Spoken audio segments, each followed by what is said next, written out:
दोस्तों, कुछ आवाजें ऐसी होती हैं जो सुनाई नहीं देती, सिर्फ महसूस होती हैं। कहते हैं जब मौत पास आती है तो सबसे पहले उसकी आहट सुनाई देती है। और जिस रात महेश ने वो आहट सुनी, उसे पता था कि वो आवाज किसी और की नहीं, उसकी अपनी मौत की थी। रात का समय था, घड़ी में ठीक 12:17 हो रहे थे और गांव की हर गली में गहरा सन्नाटा पसरा हुआ था। ऐसा सन्नाटा जिसमें अगर कोई धीरे से भी सांस ले तो उसकी आवाज भी सुनाई दे जाए। उत्तर भारत के एक छोटे से गांव में महेश नाम का एक आदमी रहता था। वह शहर में काम करता था, लेकिन हर महीने कुछ दिनों के लिए अपने पुराने पुश्तैनी घर में रहने आ जाता था। उसका घर गांव के बिल्कुल किनारे पर था, जहां से आगे सिर्फ खेत थे और उसके बाद एक पुराना शमशान घाट। गांव के लोग हमेशा कहते थे उस रास्ते से रात में मत जाना, वहां कभी कभी मौत की आहट सुनाई देती है। लेकिन महेश इन बातों को सिर्फ अंधविश्वास मानता था। उस रात भी वह अपने कमरे में लेटा हुआ था। बाहर ठंडी हवा चल रही थी और खिड़की के पर्दे धीरे धीरे हिल रहे थे। तभी टिक टिक दरवाजे पर किसी के नाखून से खटखटाने जैसी आवाज आई। महेश ने सोचा शायद हवा की वजह से दरवाजा हिल रहा होगा, लेकिन कुछ सेकंड बाद फिर वही आवाज, टिक टिक। इस बार आवाज थोड़ी ज्यादा साफ थी। महेश उठकर दरवाजे के पास गया और धीरे से पूछा, कौन है? लेकिन बाहर से कोई जवाब नहीं आया। उसने दरवाजा खोला, बाहर कोई नहीं था, सिर्फ ठंडी हवा और दूर कहीं कुत्तों के रोने की आवाज। महेश वापस कमरे में आ गया, लेकिन जैसे ही वह बिस्तर पर बैठा, उसे ऐसा लगा जैसे घर के आंगन में कोई धीरे धीरे चल रहा हो, छप छप, जैसे कोई गीले पैरों से जमीन पर चल रहा हो। अब महेश थोड़ा डर गया। उसने खिड़की से बाहर आंगन में देखा और उसी पल उसका दिल जोर से धड़कने लगा। आंगन की मिट्टी पर गीले पैरों के निशान बने हुए थे, लेकिन वहां कोई इंसान नहीं था। निशान अपने आप बन रहे थे, जैसे कोई अदृश्य चीज धीरे धीरे घर के अंदर आ रही हो। महेश के हाथ पैर ठंडे पड़ गए। तभी घर के अंदर वाले कमरे से एक धीमी आवाज आई, महेश। वो आवाज इतनी ठंडी थी जैसे किसी की सांस भी जम गई हो। महेश ने घबराकर पीछे मुड़कर देखा। कमरे के अंधेरे कोने में कोई खड़ा था, एक बूढ़ा आदमी, सफेद कपड़े, झुका हुआ शरीर और चेहरा पूरी तरह अंधेरे में छुपा हुआ। महेश कांपती आवाज में बोला, कौन हो तुम? वो बूढ़ा आदमी धीरे धीरे महेश की तरफ बढ़ने लगा और फिर उसने एक बात कही जिसे सुनकर महेश की रूह कांप गई। वो बोला, मैं तुम्हें लेने आया हूँ।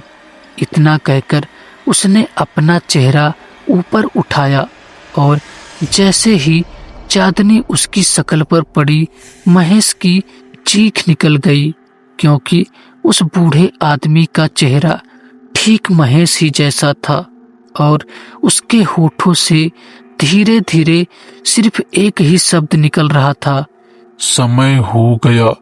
उसी पल घर के बाहर से शमशान की तरफ से मृत्यु की घंटी बजने की आवाज आई और महेश को पहली बार समझ आया, गांव वाले जिस मौत की आहट की बात करते थे वो कोई कहानी नहीं थी, वो चेतावनी थी। लेकिन अब शायद बहुत देर हो चुकी थी। महेश की चीख पूरे घर में गूंज गई।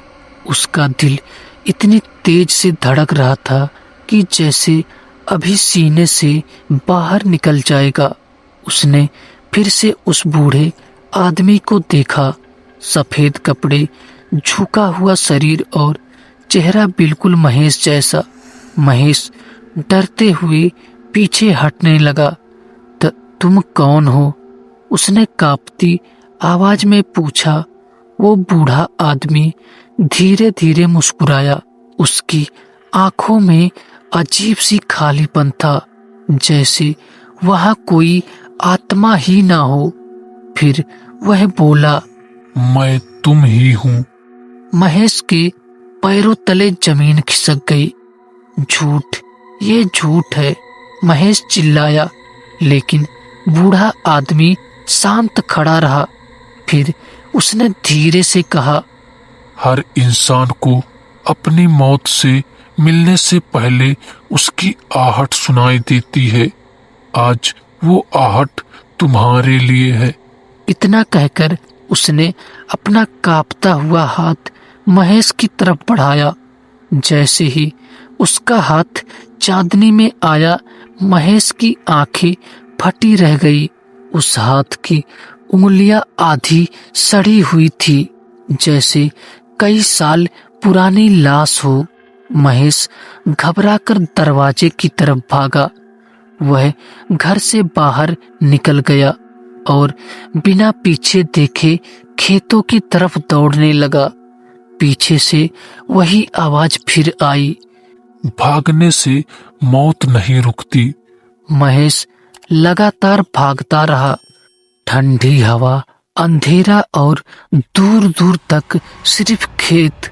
दौड़ते दौड़ते वह अचानक रुक गया, क्योंकि उसके सामने वही जगह आ गई थी, शमशान घाट। वहां एक चिता जल रही थी। महेश हैरान रह गया, क्योंकि गांव में आज किसी की मौत नहीं हुई थी। फिर ये चिता किसकी थी? डरते डरते वह चिता के पास गया और जैसे ही उसने अंदर झांक कर देखा, उसकी सांस रुक गई। चिता पर जल रही लाश उसकी अपनी थी। उसी समय पीछे से वही बूढ़ी आवाज आई, अब समझे मैं कौन हूँ। महेश ने धीरे धीरे पीछे मुड़कर देखा। वो बूढ़ा आदमी अब उसके बिल्कुल पीछे खड़ा था, लेकिन अब उसका चेहरा और भी डरावना हो चुका था। उसने कहा, मैं तुम्हारा भविष्य हूँ और तुम मेरा अतीत। महेश की आंखों के सामने अचानक सब कुछ घूमने लगा। उसे याद आया, आज शाम जब वह शहर से गांव आ रहा था तो रास्ते में उसका एक भयानक एक्सीडेंट हुआ था। लेकिन वह किसी तरह उठकर घर आ गया था। उसे लगा था कि वह बच गया, लेकिन सच कुछ और था। असल में वह उसी वक्त मर चुका था और जो अभी तक घर में घूम रहा था वह सिर्फ उसकी भटकती आत्मा थी। शमशान की आग अचानक तेज हो गई और चिता से धुआं उठने लगा। बूढ़ा महेश धीरे धीरे बोला, अब समय हो गया है, चलो। इतना कहते ही चारों तरफ अजीब सी फुसफुसाहट गूंजने लगी, जैसे शमशान में मौजूद सारी आत्माएं एक साथ बोल रही हो। महेश की आंखों से आंसू निकलने लगे। वह आखिरी बार अपने गांव की तरफ देखने लगा।